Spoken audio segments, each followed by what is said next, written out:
Bueno, para los que no quieren dejar pasar un poco el análisis que siempre hacemos desde el cronista a la macro y a lo que nos espera, hoy lo vimos un poco desde el sector privado, también pudimos ver las visiones electorales. Más tarde sobre el cierre vamos a tener la visión desde el empresariado, desde la industria como la UIA.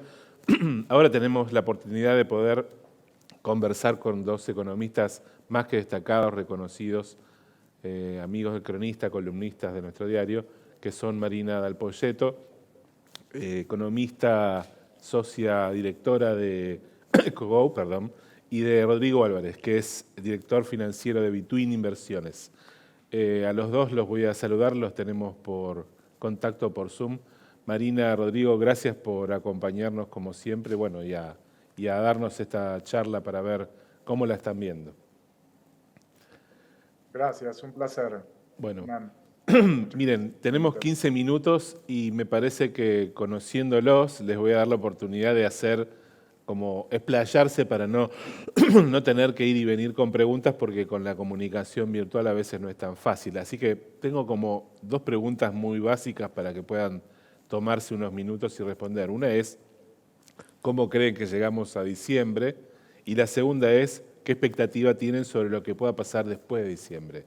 Así que con esa división macro me parece que nos podemos llegar a dar en estos minutos un poco de la mirada que tiene cada uno sobre la coyuntura. Si les parece, empezó Marina con vos para ver un poco qué es lo que te preocupa de acá al cambio de gobierno. Sé que las cosas son un montón, pero bueno, es como poner una lista y tratar de verlas por lo pronto desde esta perspectiva. Bueno, primero gracias por la invitación, un gusto compartir con Rodrigo. A ver, lo primero que diría es, otra vez estamos en un esquema de transición política inestable.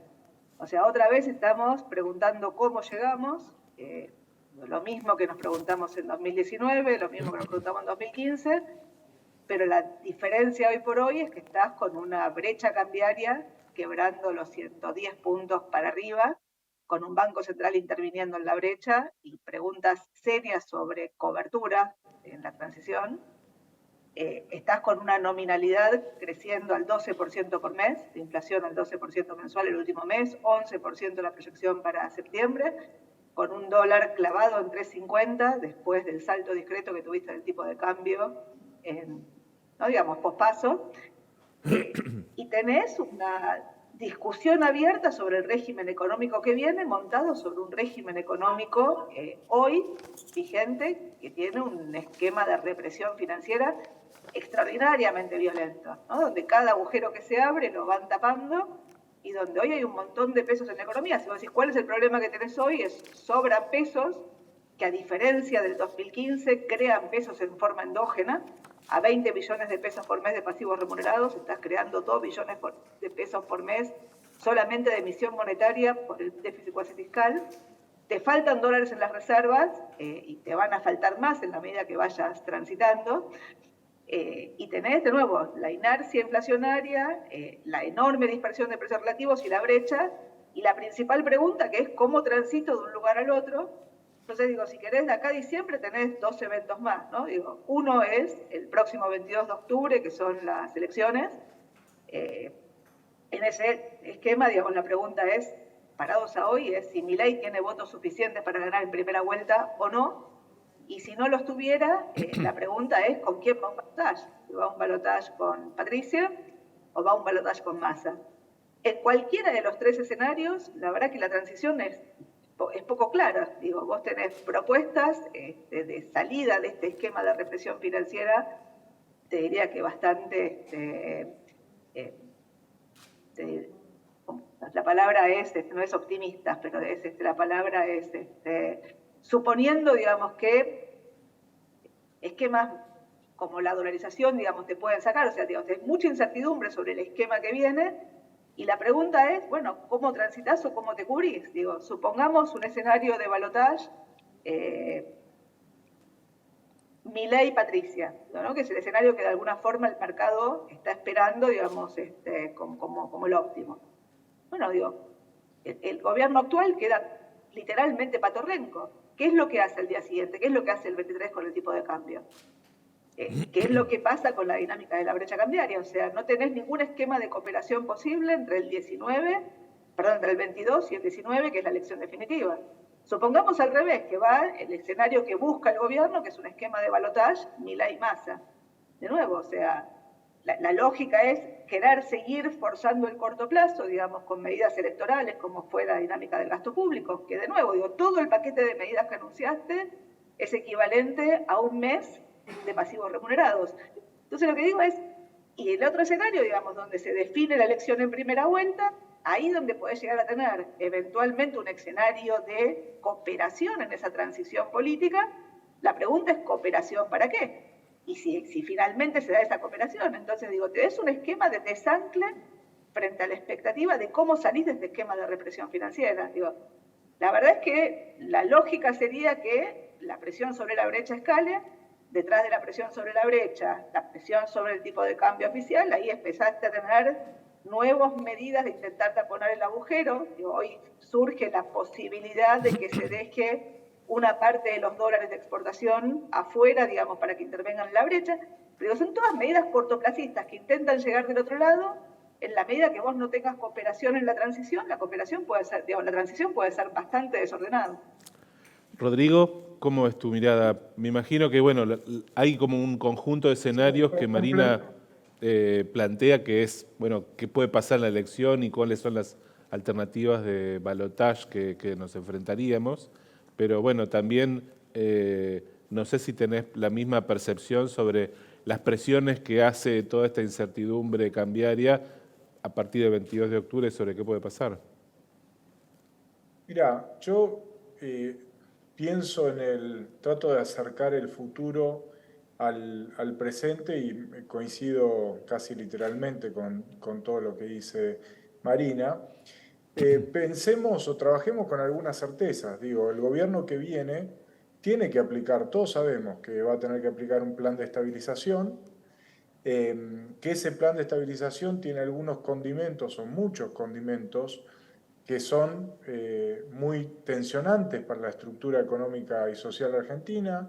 El primero y más obvio es que no hay combate de la inflación posible sin una recesión, sin una caída de la actividad. Después discutiremos de qué magnitud, con un ajuste del tipo de cambio oficial que, dependiendo del plan y del esquema económico, puede ser más o menos violento, más o menos traumático. Ya esas dos dimensiones, la primera, el ajuste violento, la suba del tipo de cambio oficial, ya te pone sobre la mesa otra dinámica inflacionaria y obviamente es lo que gatilla el ajuste de la actividad económica, pasando de un esquema donde convenía tener stock, donde convenía tener producto, donde las tasas de interés reales eran o son abiertamente negativas, a otro esquema diametralmente opuesto, ¿no? Entonces pasás de esquema de represión a un plan de estabilización con un conjunto de otros incentivos,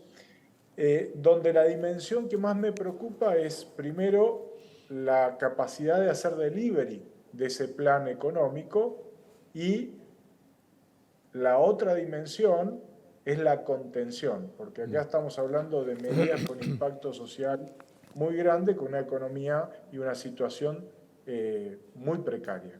Entonces, ahí es donde me gustaría volver a las elecciones y pensar en las alternativas de cada uno de los candidatos o lo que han dicho cada uno de los candidatos.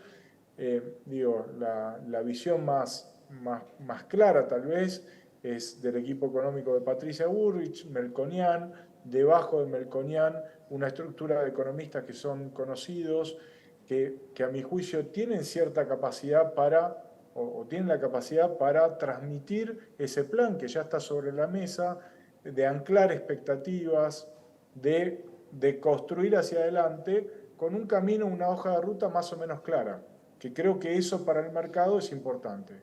Ahora veamos las otras alternativas, y sin entrar en la especulación del balotaje o no. Sergio Massa, hoy el candidato que está quemando herramientas económicas y posponiendo el ajuste y trayendo actividad del futuro al presente, que va a tener que negociar, si llega a ser candidato o si llega a ser presidente, obviamente va a tener que despejar su frente interno con el cristinismo y obviamente también va a tener que volver a retomar las negociaciones con el Fondo Monetario después de incumplir y romper todos los acuerdos. Claramente ahí, digamos, tenemos muchos frentes abiertos. Y la tercera alternativa, que es Milei, digamos, todavía no sabemos que los economistas lo hemos planteado hasta cansarnos, que no hay herramientas para implementar una dolarización, ni mucho menos, pero los caminos alternativos hoy tampoco son claros. Entonces, mi pregunta es, el día después de las elecciones, el 23 de octubre, en este escenario, ¿cómo hacemos para anclar expectativas? Supongamos un escenario Milei presidente en primera vuelta, y complementando lo que decía Marina, Sergio Massa tiene que coordinar la transición. ¿Con quién habla? ¿Quién es el equipo económico de Milei? ¿Cuál es la propuesta que está sobre la mesa? ¿Se anclan expectativas o no? Entonces, toda esa transición y en consecuencia el plan de estabilización posterior, que en ese caso no sabemos cuál es, está supeditado a cuánto se descontrole la economía entre el 23 de octubre y el 10 de diciembre, ¿no? Entonces ahí hay un periodo que puede ser infinitamente traumático y que a mí es lo que más me preocupa, ¿no? Digo, no solo es el plan de estabilización, las herramientas, sino con cuánto deterioro en las variables llegamos, o peor, una segunda vuelta entre Massa candidato tratando de generar más incentivo y Milei, donde no sabemos, al menos hasta hoy, no hay una propuesta, una hoja de ruta clara. Entonces, lo que veo es un escenario, y al menos en lo que estoy trabajando, es un escenario, digamos, muy disruptivo en lo que viene, ¿no? Y en el marco de esto, una masa de pesos que eventualmente, ante una visión compleja de la situación argentina, sin duda van a presionar por salir, ¿no? Entonces, me parece que la transición está siendo y va a ser muy difícil, y el plan de estabilización todavía lo veo, aunque desde un punto de vista del lapso de tiempo es cercano, todavía en mi análisis es un paso posterior al trauma que vamos a tener que enfrentar en los próximos días. Les voy a transmitir la segunda pregunta. Consideren que nos queda poco tiempo, 2-3 minutos, pero viendo que ustedes tienen todavía como un foco muy puesto en lo que puede pasar de la transición hasta la asunción de un próximo gobierno, la pregunta que les hago es, ¿creen que más allá de quién sea el ganador, el próximo gobierno va a tener posibilidades de construir gobernabilidad? Porque más allá de las condiciones en las que reciba el gobierno, bueno, necesitaríamos a alguien que por lo pronto tenga esa capacidad, independientemente de quién ganen. ¿Cree que este deterioro de la elección a diciembre puede facilitar esa construcción de gobernabilidad o no? ¿Cómo lo ven, tratando de que sea una respuesta breve? Marina. Yo lo que digo es, vos necesitas las tres cosas. Necesitas primero, un programa de estabilización, sin dudas. La dolarización o el monetarismo no son programas de estabilización, son un régimen monetario, una parte del programa de estabilización eventualmente. Necesitas poder avanzar con reformas estructurales que te cambien el funcionamiento de la economía, te adapten, ayornen la economía al mundo que viene, y eso implica asegurar que la consolidación fiscal sea duradera en el tiempo, y como decís vos, requerís gobernabilidad. Y la verdad que los tres candidatos, si querés, iteran con parte de las cosas que tenés que hacer, pero ninguno tiene las tres. Massa, si querés, es el que te demostró que tiene capacidad de manejo y gobernabilidad con una agenda extraordinariamente cortoplacista y donde lo único que le importa es llegar. Uno intuye que si tuviera un horizonte más largo, intentaría buscar una agenda más larga. Eventualmente podría intentar comprar un programa de estabilización y eventualmente podría buscar comprar un programa de reformas. Juntos Bien. por el Cambio tiene un programa de estabilización, tiene un programa de reformas, uno puede discutir más o menos, digamos, respecto al esquema de salida de este entuerto. La discusión era, bueno, cuánta gobernabilidad tenía, iba a tener, digo, más gobernadores, iba a tener una mayor participación en el Congreso, pero, digo, la gobernabilidad que requerís para el programa de, yo digo, shock controlado que requerís, no es intuitiva. Y Milei en principio no tiene, te diría que ninguna de las tres cosas, o sea, a priori uno duda sobre la gobernabilidad, obviamente desde que sacó 30 puntos empieza a construir acuerdos y empieza a acercarse de gente, pero por ahora, digo, no hay nada, como dice Rodrigo, con quién negociar. No tiene un programa de estabilización, tiene un eslogan maravilloso que es la dolarización, que ahora es dolarización que te va a producir un salariazo, digo, cosa que sabemos que no va a ocurrir. Y tiene un esquema de reformas de primera, segunda, tercera generación que van mutando según el territorio. Entonces, la verdad es que ninguno de los tres tiene los tres vértices.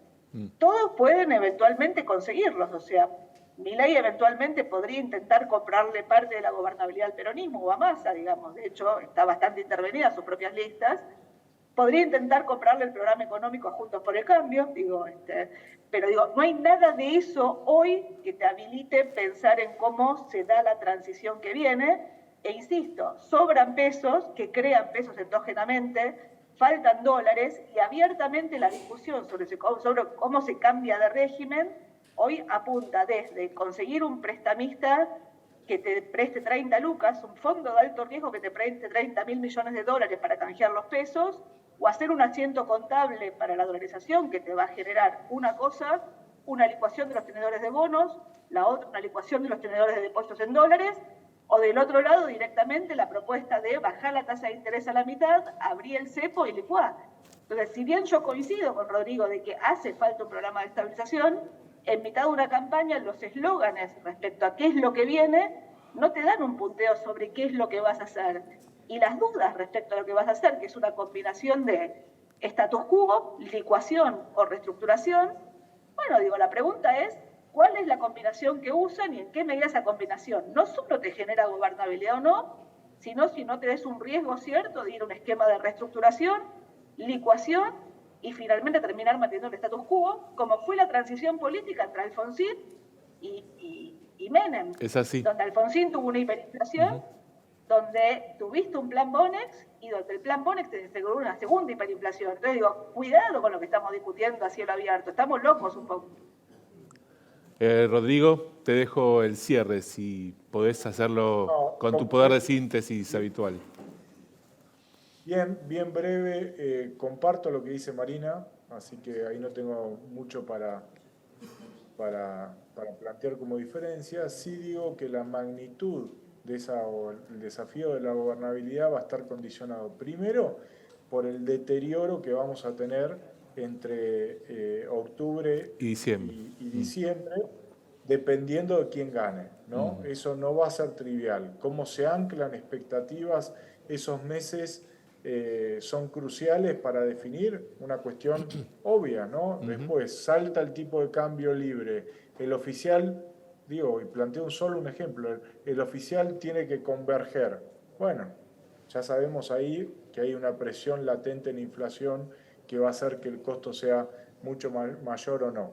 Entonces ahí hay una cuestión que no es trivial, la magnitud del desajuste, los costos en esos días y después el esfuerzo que se le plantea a los distintos sectores de la sociedad en ese plan de estabilización o ese plan de ordenamiento.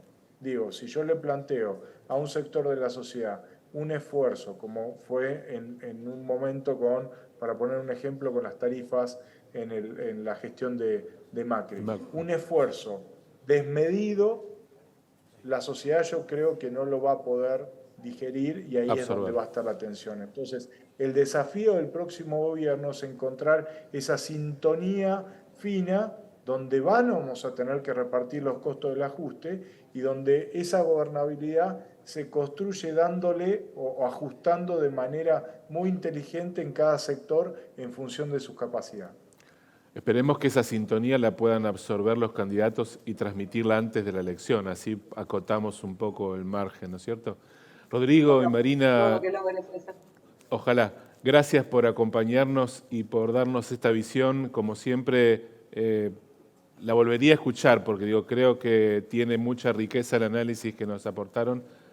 Como siempre, un gusto poder conversarlos. Así que gracias por haber participado en nuestro CFO Summit y hasta nuestro próximo encuentro.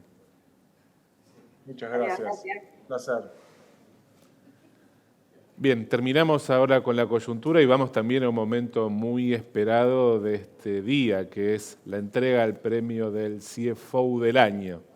Así que vamos a dar ahora sí comienzo a esta etapa.